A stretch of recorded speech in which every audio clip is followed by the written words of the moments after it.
right, I'd like to call to order the Monday, November 12th, 2018 Committee of the Whole meeting. Welcome, everybody. All right, so opening items. We've got adoption of the agenda. Someone like to make a motion for that? Move to adopt the agenda. Second. All right, so we have a motion, we have a second. All in favor of adopting the agenda? Second. Aye. Come up Any on our opposed? screen. Yep. Okay, so let's see. Is it going to come up on our screen? Yep. Julie's. There it goes. Michael. No. Not on mine yet.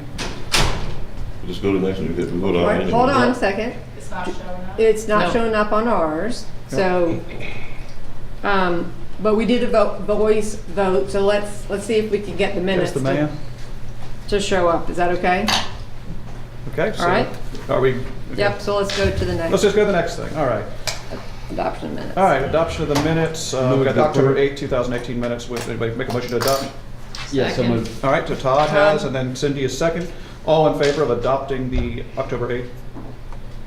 Approval of the minutes from October 8th? Aye. Well, Any opposed? All right. so- Abstain. It's not. Okay, one abstention. All right. Hold on a sec. So let's see. Let's try to get hooked up. We are. I'll get it fixed. Okay, so you'll get it fixed for the meeting. So did you hear we had one person abstain? So Reverend Collins has abstained, and I believe everybody else was in favor of adopting the minutes. All right. And then the next item, D, convene. I move to go into executive session. Second. To cover the attorney-client privilege items. Okay, Yes. we've got a second. All in favor of going into executive session? Aye. Any opposed? All right, so we'll go into executive session. Great, thanks. And go ahead and get started. We're going to reconvene the open session, which is item 3A. And the next item on our agenda is the Charleston Metro Chamber 2017-2022 talent demand study. So you all can come on up and introduce Yeah, Tina Worth is here. We are, we'll let her introduce Jackie Renager. exactly. And so those of you who used to be familiar with Mary Graham's work with the Chamber will know that that is the role that Tina Worth now fills, and we are delighted to have her with us. She's been here a very short time, and as you'll see, she's hit the ground running. And y'all are welcome. If you'd rather, you can sit here with us and just talk at the table, or you can talk from there. It's whatever you all want to do. Well, let's be friendly. Okay, come on. And Jackie Renager, who I know from when she was 12, I think. So how does that make you? I know. Jackie is not that old. Since she was in her early 20s. Oh, terrific. Yeah. Okay, great. All right, Madam Chairwoman, members of the board, Superintendent Postaway, thank you so much for having us here today. I am delighted to be new in Market. I previously came from the Jacksonville, Florida Chamber of Commerce, where I led similar work. And prior to that, my work has really all been around helping young people find their future. So I did a stint at United Way and Junior Achievement, and even with our large school district, Duval County Public Schools, served as their leader for community engagement. So I'm really happy to be here, and I've received such a warm welcome, so thank you very much. Jackie's gonna go over the data as our director for the Center for Business Research. She is truly our data expert. And then I'm gonna talk a little bit about the gaps and some bright spots that I've seen in my short time here in the market. But I did want to first commend this organization for really embracing the work over the past several years around career-themed education and what that means for our young people, the growth of career academies, the terrific alignment with the data that we're going to share here is a testament to the fact that while we're the Chamber of Commerce, so sometimes we look at workforce through a lens of the employer, this is really about helping young people find good paying jobs and careers that will sustain them and their families moving forward. So a couple of things before we jump into this particular product. One is that this is an updated version of the Talent Demand Study. You will also find some of the content I'm going to deliver here embedded in the Regional College and Career Guide that each of you have at your place, which is a collaboration that occurred over the summer to really provide a robust information set to young people and their families as part of the IGP process. So this is kind of a version 1.0 for this year, and contains a lot of great information about all of the offerings that this region offers. And the really unique part about the collaboration is every school district's so different in my experience, right? And so the notion that the content in the front half of this guide is universal throughout the region with the customization for this school district in the back. So all parents throughout the region are getting the same information about the types of opportunities that exist for their students in their career interests and the programs they can pursue. To be clear, you're distributing this to all school students in the Tri-County area or their parents. So yes, we have provided to the district a printable file that will then be available for distribution to the parents at the appropriate time when counselors sit down. What you have here is a printed copy that's kind of just a prototype. We did a small batch run because sometimes people are tactile and need to touch the things, right? So with that, we'll go ahead and launch into some of this particular data. This is going to be the third iteration of the talent demand study. It was first completed in 2014. It was updated in 2016, and the information we're going to cover today was just released last month as a 2018 update, covering a span of 2017 to 2022. And with that, I'm going to turn it over to our data expert to go over the information, Jackie Renniger. Thank you. And so just for starters, we're going to give you a feel for the overall look, the overall trend of the labor force and how it's been performing since 2010. So we have a bar chart up for you showing how the labor force has grown and added about 51,000 in workforce since 2010 through 2017. Luckily, the Charleston metro area community has been growing 3 times faster in terms of its labor force size and its growth rate, 3 times faster than the U.S. labor force growth rate. So that's been a good thing, the right momentum that we need in order to be able to have the workers to fill a lot of the job growth and the employers demand. So you can see there the blue part of the bar it represents the employed folks or the people who are working. The orangish part of the bar is unemployed, or the people who are unemployed and looking for work. Notice how the orange part has been shrinking steadily over time, hence the tighter labor market, and therefore the need for us to pay closer attention to what the specific jobs are that the employers are demanding so we can help prepare the workforce. So moving on to what exactly we think going forward, the occupations that are most in demand. Notice at the very top, the first bullet point from 2017 to 2022, so the next 5 years, we're expecting 35,000 net new jobs to be added to the market in the 3-county metro area. And 85% of those will be in those occupational categories you see there, starting with the largest growth in production and mechanical occupations, so almost 6,000 net new jobs added over the next 5 years. And that particular category will be driven a lot by Volvo cars and Mercedes-Benz vans and those factories and production occupations that they are ramping over that time period. You see there in second place, hospitality occupations, medical occupations, on down software and IT occupations are in 5th place, and you can see that it runs down through engineering. To give you a feel for the starting point or the baseline, we have 2017 baseline employment there, so you can see for those nearly 6,000 net new jobs that we'll add over the next 5 years, starting at about 33,000 folks that are currently employed in production occupations, and we'll add on top of that almost 6,000 net new jobs over the next 5 years. So you can see there, hospitality is currently at 53,000 and adding over 4,000 over the next 5 years, and so on down. Looking at the demand another way, the percentage increase as opposed to the number increase in the types of jobs, these particular categories rise to the top. Software and IT and production and mechanical are still near the top in terms of percentage growth, over 20% and just under 20% for those two.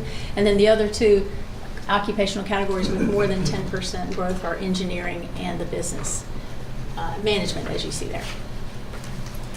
So that gives us a feel for the demand that we think employers are going to have over the next 5 years. When we compare that to the supply or the candidates that the workforce development and educational institutions are turning out each year in the Tri-County area, we found some significant gaps or potential gaps, and that's where Tina's going to give us a look-see. Yes, a look-see and some bright spots. So the number you see here, 300 to 500, that's an annual figure for a shortfall of what's projected with regards to the emerging workforce coming on scene with either a high school diploma for certain occupations, a technical certificate, or a 2 or 4 year degree. So that is the unmet need right there in that particular space.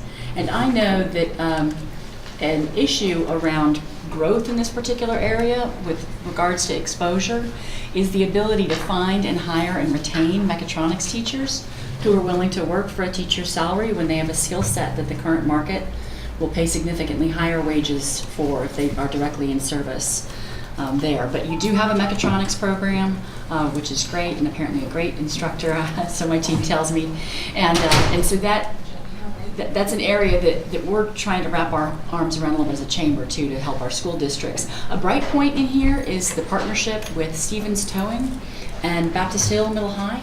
And they do a welding program, but they also infuse it with soft skills, and it just is a really unique partnership where there's just the hard skill and the soft skill component happening. So we as a chamber want to do anything we can to make sure our members engage in partnerships like that. The next gap area is in software and IT. We've been hearing about this one for a while. It's a national issue. In particular, the gap is strong and continues to be strong in attracting women and people of color into this particular field. A real bright spot happening is with the TEALS program. That began with Microsoft, and the notion is, and it stands for Technology Education and Literacy in Schools.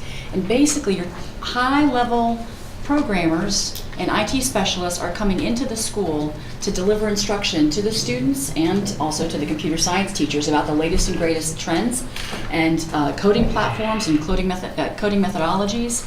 And this is in its 3rd year and went from 2 volunteers to now 21 volunteers coming in and actually delivering content to students and teachers in, I believe, 3 or 4 high schools in this particular district, reaching almost a couple hundred students. So that's very exciting. What's very exciting too is equal numbers of young men and young women, and great racial diversity as well in the participants there. So that is a spot of hope, and the volunteer base in that area keeps growing rather rapidly. So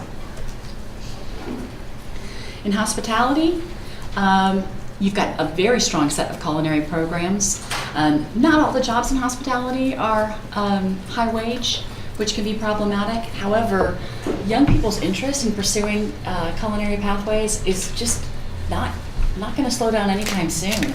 I mean, particularly in this market, it's with tourism being what it is, it continues to be important, and it continues to have quite a shortage. I know that the results of this study and the shortage in hospitality was cited over the weekend with some job fairs, and employers are really struggling to try to find the talent they need in this particular sector. There's a great partnership with the Culinary Institute of Charleston, where that instructor is actually connecting with each of your culinary instructors in your culinary programs and helping to guide the work and build out that chain. So that's exciting there. And then finally in construction, this is also a tricky one for the same reason I cited for the mechatronics instructors. The reality is, if you're a journeyman tradesman, you can be earning more out perfecting your trade, your craft, than you can in the classroom. So that remains an issue, but exposure is also really important to draw young people into the work. So last year we hosted our first Build-A-Shed competition, which is a fun, hands-on competition for young people to build a garden shed in the course of a day or 2.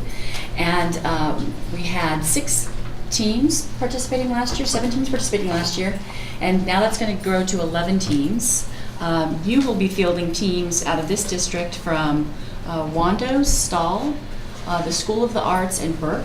We'll each have teams in the competition, and it should prove to be a great deal of fun. And there'll be some completed sheds for sale after that.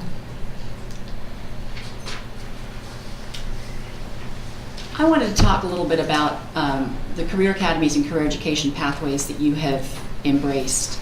You know, you'll find in the back of this regional college and career guide that listing of all of your career-themed programs, and you have 9 Project Lead the Way programs happening, which is around exposure to computer sciences, 8 culinary programs. There really are terrific things happening here, and it's the growth of career academies and career education that we're very excited about. And then the youth apprenticeship program. You know, a lot of young people need to get to work sooner rather than later. So this particular program, which I know you've probably heard about, is terrific in just that it provides an opportunity for contextualized learning, an earning opportunity, college credit, a certificate from Department of Labor, and that is all happening concurrent with the high school graduation. So there's a lot of advanced opportunity happening for the young people in our youth apprenticeship program.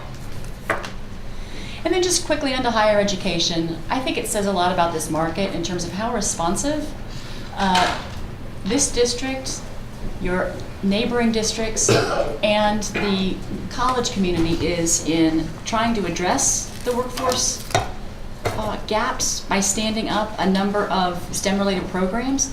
These are just the number of new programs that have been stood up in the past 2 years alone at these colleges. And then I'll just touch on this briefly, which is interesting things happening in the marketplace. The fact that your Convention and Visitors Bureau is really heavily engaged in workforce training programs is necessary, but it's also interesting and very forward-thinking, so there's a lot of activity happening there in that space. The Lean Manufacturing Certificate Program is wonderful in the sense that Trident Technical College has worked with Ready SC to shorten the amount of time that it takes to get a certificate, about, I think, somewhere around 50 hours. That's not the exact figure. But in exchange for that limited window of instruction, it's equivalent to a year's worth of experience, which for some people that matters quite a great deal, because then you can just get to work that much faster. And then finally, the South Carolina Aeronautical Training Center will be coming online soon. Very sophisticated space, offering lab space, classrooms, 2 huge hangars, and so really doubling the region's ability to produce workers in the aeronautical and aerospace areas. That's the data in a nutshell. Do you have particular questions that we can answer for you more specifically? All right, Eric? So this may be a superintendent question. With 2 CAS that we have coming on board, and the pulse of information that's been shared here, how much involved is, or is the chamber involved with the outbuild of what's forthcoming in the CS that we have coming on board? Right, that's a great question. It is the question, I think.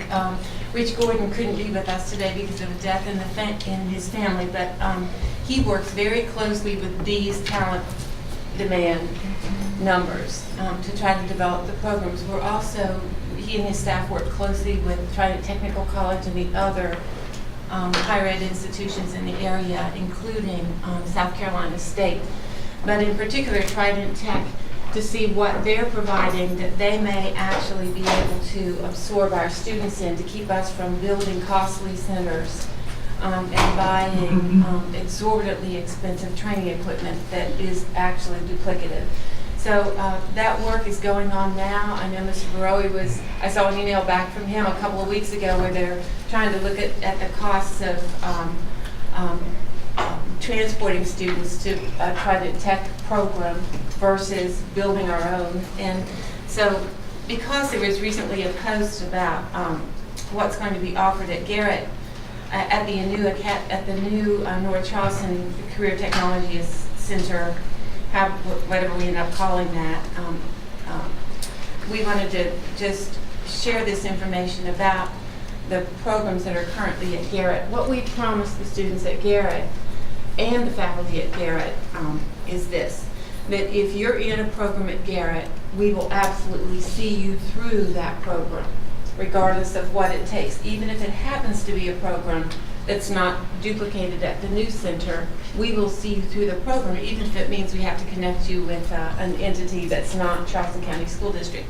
If you're a faculty member at Garrett and your program isn't provided, We will work with you to find employment, to get you certified for something else, to make sure that there's a spot for you, hopefully, in Charleston County schools. Or if there's just no way to do it within our school system, to really do everything we can to help you get situated. But in the meantime, there's a lot of anxiety. So I just wanted to share an email from Mr. Gordon. He says, I met with faculty representatives at Garrett about 2 weeks ago.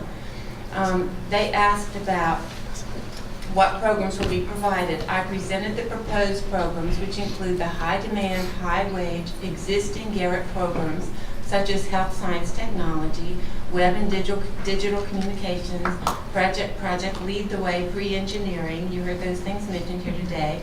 Furthermore, the CAS, the North Charleston Center, plans to have programs that are identical in the career cluster, such as the programs already offered at Garrett. For example, Garrett currently has digital art and design that will fit into media technology.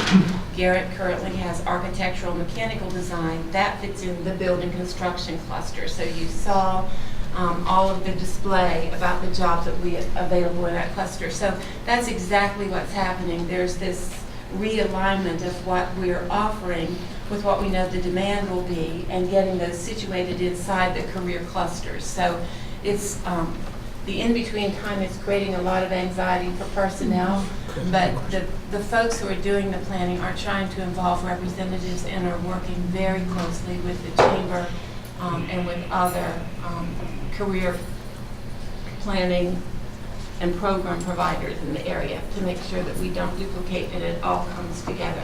The main objective is that every single one of our children leaves and can step into a living wage job. And that's our big concern about some of the hospitality jobs. It needs to be a living wage job. And Great. Tina mentioned that. Great. One more question. Okay, can we follow up? And Yeah, just one. then Michael, then Kevin, and then Chris. So we have higher schools that are in rural areas that do not have those type of studies, or some of those, majority of the studies in the schools, or are not able to attend a school like a Mondale that has a CS, one that offers all the amenities. So what type of relationship or that you have with the rural high schools like St. John's, Baptist Hill, those outlining schools per se, relationship? Well, so I will tell you, from what I'm hearing, what I'm picking up, transportation, particularly with some of these employer-connected programs, is quite the barrier. And even in the expansion of the youth apprenticeship model, we're now starting to have preliminary conversations with our employers about, and with the school district about the education component, the higher education component that's traditionally been provided by Trident Technical College.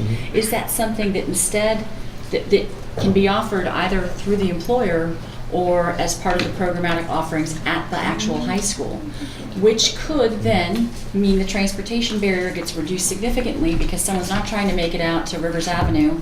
And so it's a very early preliminary conversation, but the struggle for finding opportunities for students who are rural remains, and we're actually exploring it. And if we are able to make that work, we could significantly reduce the transportation issues and actually also some of the cost issues around the dual enrollment piece.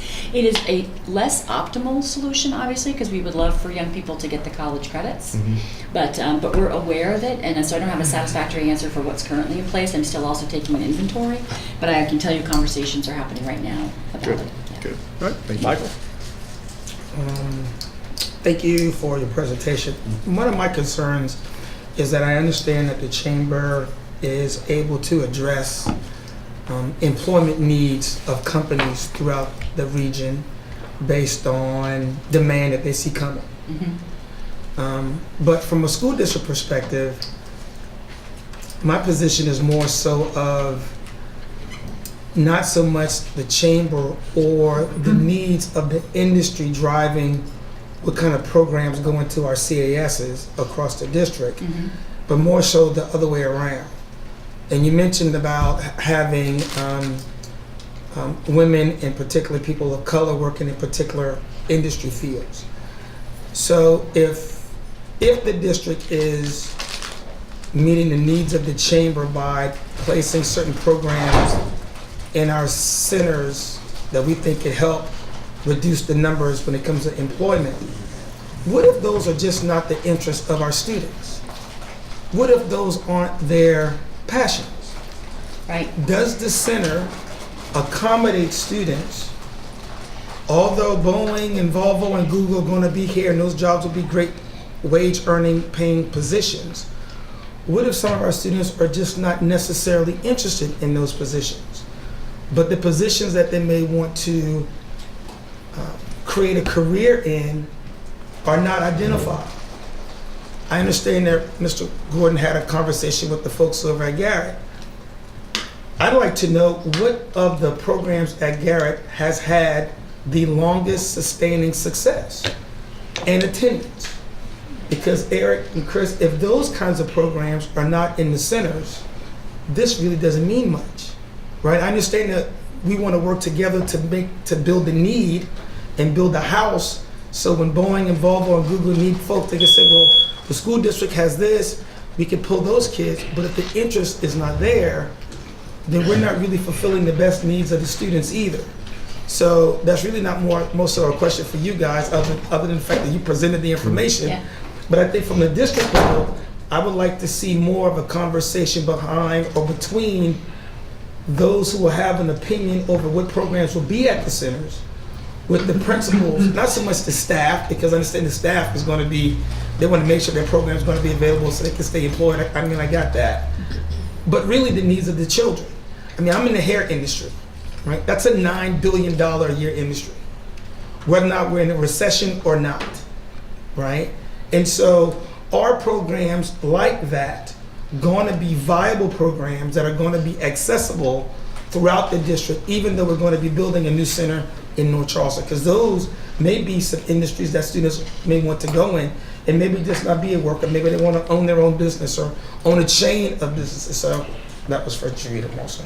Right, I really appreciate you pointing out a critical point. Education does not exist to provide economic fodder. That's not what our children are for. And so I appreciate the opportunity to say that as the headline of the conversation. And then to just comment on two other things. I think we have to decide how we define success. Is success the number of adolescents who take an interest in something, or is success the number of adolescents who matriculate through a system and then engage productively in something that allows them to support themselves and their families? And of course, you have to find that happy medium, right?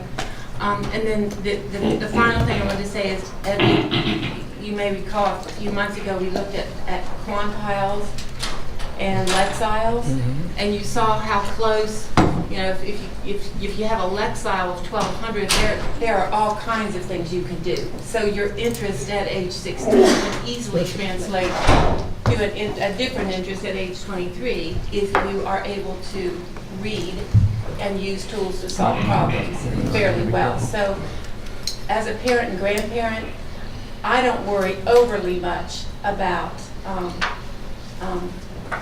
which program, as long as there's enough of a match between student interest and opportunity to be self-sustaining. And when your children get to be 20, 21, you're very interested in that self-sustaining part. And so you really have to look at both of those things together, and I think you pointed that out very nicely. That's something like in college when you want to take a class, and if there's not enough people signing up for the class, they just don't offer the class.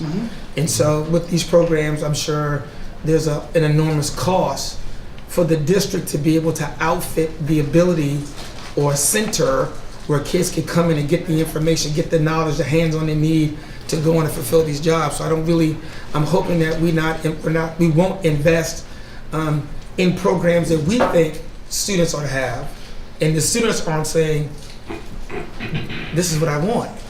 Because then we spent this money and we got really little children, there's little support to support what we're trying to do. So. All right, Kevin. Thank you. You said the number of jobs being fulfilled in the Low Country was 51,000. Is that correct? That was the growth in the labor force, so total potential workforce. over 2010 to 2017. 2010, 2017. Yes, sir. Well, I wonder how much of that is local and how much of that is, abroad. It's just Berkeley, Charleston, and Dorchester counties. So it's the total number of people working or unemployed but looking for work in the 3 counties. Charleston County, if I recall, is about half that. I mean, it's definitely it's not a third being, there's 3 counties. It's definitely got more than its share. If that makes sense. Is that what you were asking? Or does it answer your question? No, not really, but I get to it. Okay. I know the look. And then the other part is, based upon the cost of living in the area, how is that compatible with the jobs being fulfilled, with the cost of living being so high here now? And going into the CES program,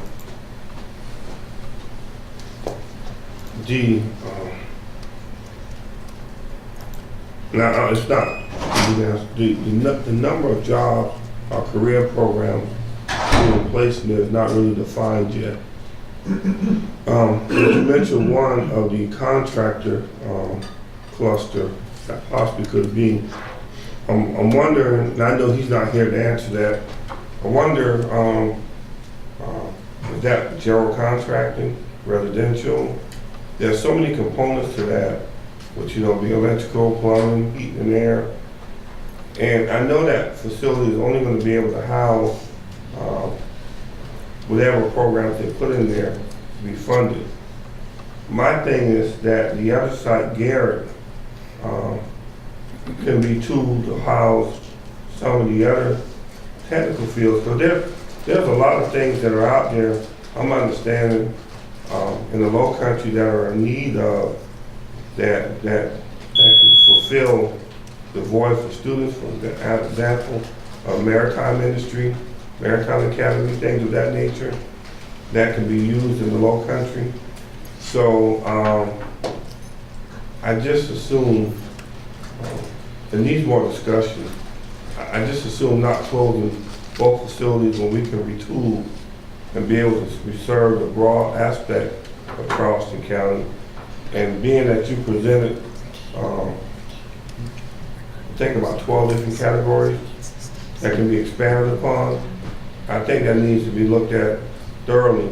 One of the other things I think that we can also look at too is how do we train our middle school children to be able to step into those programs, some basic trade formulas at an early age to be able to, and they can enter into that program and be more successful. So that's something that I think we really need to take a hard look at. Instead of saying, let's close everything down, let's move around, that needs to have some great discussion on what you just presented a minute ago. I will offer that exposure younger in the middle grades is very important to factor in and fuel the interest to the question that Board Member Miller raised. And so that does become important because young people don't pursue what they haven't seen, right? There's a huge uptick right now in the nation of forensic scientists based upon the TV program called CSI, right? Right. So, and with regards to, you also touched on housing affordability and workforce housing. Jackie also has been conducting some of that research for us too, and we recognize it as a significant problem, the availability of attainable workforce housing, and so we're advocating for that now. Well, you just said a second ago, I think it stopped. The sheriff department is getting ready to put a criminal lab here in the low country. They're searching for somewhere to put that up. I think the county approved funding. That's something also, like you just said, can grow a student not in chemistry, but in a minor field to be able to serve agencies across the state. There's a tremendous backlog in criminology labs and within the state of South Carolina. Yeah, Ms. Worth and I visited an early college in Raleigh, and I agree with you. If there was a middle school program like that, it would be wonderful to help kids transition even to the early college for the high school. So, Mr. Collins? Thank you. I want to ask you about the logistics portion. What you got is growing. It's about 2,100 jobs. You first started out, you had the all the growth, occupational growth. So in logistics, are you speaking, what phase of it, what aspect of logistics are you speaking about in general, first of all? It's all occupations moving people and stuff, people and goods, and it's from maritime, so it includes the shipping. It's ground transportation and it's air transportation. It's truck drivers, all of those longshoremen. All right, so what is bringing the growth? What's causing us to get? What's bringing the increase in growth in the logistics from 2017? What's happening that's making those jobs grow? Yeah, combination of the total economy getting more prosperous in general. So people ordering more stuff, people demanding more stuff, more goods and services. And then also having to move those or funnel those, deliver those goods and services. Also our port, us being a port city, that is where a lot of the growth in jobs, and not the port itself necessarily, but all of the businesses surrounding it, the packers and the exporters and the shippers and those companies like that. But does the deepening of the port will have any impact? But not yet, I know, but will it have it back in the future? For sure. That the Yes, largest sir. is becoming in Charleston? Yes, sir. And we'll get updated data each year to this, so that could rise higher on the list. We just try to keep an eye on that and see how those changes shift from year to year, so we can make adjustments. What kind of skill sets, job positions, and salaries are you speaking about in logistics that I can go to a high school and I can tell young people, hey, why don't you come to logistics? What kind of jobs are you speaking about? What kind of skills? What kind of salaries? Starting salaries? And it can range. And doing what? Yes, sir. It can range. Probably entry level will be a lot of, for instance, like in a warehouse, learning about inventory, and a lot of that is becoming more, I would say, more technologically advanced than what you used to think of, including driving a forklift and other equipment like that helps move stuff, but also computer-operated inventory controls and software and things like that. So it'll probably be from the ground up, you'll be pick, pack, more manual learning, but I would say advancing to the technology uses. And then truck drivers and things like that I mentioned. Yeah, starting wages for truck drivers, I think are somewhere in the mid-40s. Yeah, 40. Yeah, most of your major retailers have logistical leaders, and those jobs start around 50,000. Target, Walmart. Yep. Yep, it's a good College job. of Charleston offers a concentration in logistics through their business school. Yep. What if I come out of high school and I want to drive forklift? What kind of salary would I expect to make? You too old. They're about $18 an hour, so $18 an hour. 18 to 20, and they're in high demand. So my guess is that's a So the need helpers. Of course. Okay, so I have someone in mind that's sitting with us, but so forklift driver to what else you do? and even administrative, like at inventory control or production. The planning and scheduling, and I'm not as familiar with the logistics That's fair industry, enough. but it gives you a feel for the planning for inventory control, raw materials, and how much it costs and moving it and all Getting that. stuff to the shelves. And do y'all want to y'all want to stay on And if our you, time schedule, or?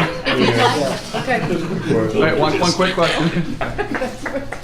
I know I'm if you'd like, good, Reverend, we could send you 3 or 4 occupations Yeah, with starting salaries. These two folks are professionals. They've been doing this for many years. I'm sure they'd be happy to talk to us. But if y'all got one question. I was trying to get my buddy a job out there. I know you are. I know. Okay, you want a quick question and then look for quick question, and let's wrap it up. I know I'm talking more than the general population is in North Charleston and between where North Charleston and Garrett is. But quick question, I guess, Reverend Lang can answer this question. How does the CES, in terms of that West Ashley, be able to benefit those in the Hollywood, St. John's area, or would it have to be a satellite program to be able to cut the time of travel distance down? like the welding. Is that a question for me? Yes, sir. Bullet train. You need the sandwich. Or the superintendent can answer while you're chewing. Well, we beefed up the career and technology education programs at Baptist Hill in particular, and increased the apprenticeship and dual enrollment programs at St. John's. But some of those students will have to ride the bus We'll have to to, West Ashley. we'll get That's some the- footprint there, and then we'll have to travel to the main CES to continue. They will. Okay, I got That's you. the only way. I got to you. So Priscilla, provide take it. us I was out. just gonna say, snap a picture of their phone numbers and their emails for Oh, it's in continuing the book questions. there. Oh, okay. Yeah. And on the present. it's In, on the slide. in interest of time. All right, well, thank you very much. Thank you. I Appreciate Thank you. everything you guys do. As well? Those are?